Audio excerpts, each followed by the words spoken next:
Hello. Today we are going to find out the difference in culture between Malaysia, Germany, Sweden, and Japan. In Malaysia, the availability of One Malaysia clinics give access for people to get health care in the big towns. It is also affordable for only RM1 each session. Not much can be said about suburban areas. In Germany, Sweden and Japan being the first world countries, they have the access to best health care and medicines. But similar to Malaysia, places outside of city may be lack of these resources. For mental health awareness in Malaysia, the citizens are not really aware of the seriousness of mental health care. Thus, almost half of the population are suffering from depression. In Germany, advertisements and media has been circulating news about mental health to create awareness. Counseling sessions and mental health treatments are also covered and paid by the state. In Sweden, welfare is given to whoever suffers from mental health issues. However, people who have mental health issues are still seen as weak and incapable. In Japan, there are no discussion about creating awareness of mental health at all. Because of this, the number of psychologists and mental health clinics in Japan are very small. In terms of negotiations in Malaysia, Malaysians always have their meetings during meals to foster better relationship. And their decisions are always made of trust, so for close business partners they rarely use contracts, just verbal confirmation. For Germans, to show their best side they always appear very professional and take very short time in making decisions when negotiating with people from another country. If just between Germans, they are very relaxed and friendly when communicating. For Swedes, they can easily adapt to people's different culture as there are vast culture in Sweden city. They are very open and workers are able to voice out their opinions if there is any disagreement. For Japanese, it takes time for them to make decision because they want confirmation from each one of their workers. They have the habit to overthink about what people say. Similar to Malaysians, they also have their meetings during meals to feel more comfortable with each other.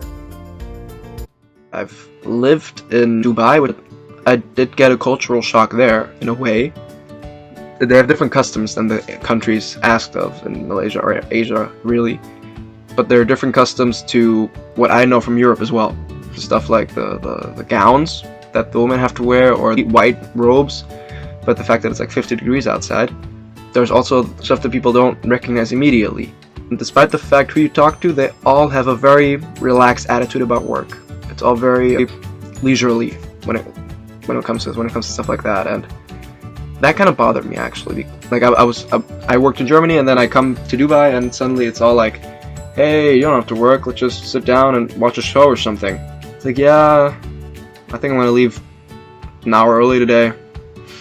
It kind of bothered me because it showed me that people don't take their job seriously, and when you have a job, then usually in services they rely on you to do your job so that they can do their job. I went to Akita and we were visiting her grandfather, and when we left, I hugged him because that's what you do, right? I mean, you hug everyone in Sweden, really. Like, you've met them once, you've talked to them for 5 minutes, but you still hug them because it's seen as politeness.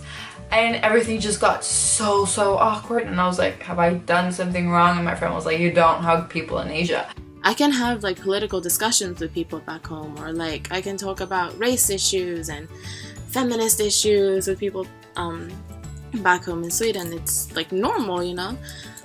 But here in Japan, I feel like the youth isn't knowledgeable about what's happening in their country. Like, they don't really talk about politics, they don't talk about gender discrimination, all these issues, like societal issues that are happening in Japan. The youth don't talk about it, which was also one of the really big shocks for me when I moved here, because I'm not the most politically well-informed person, but I have my opinions and I like to talk about them with my friends because that's how you learn.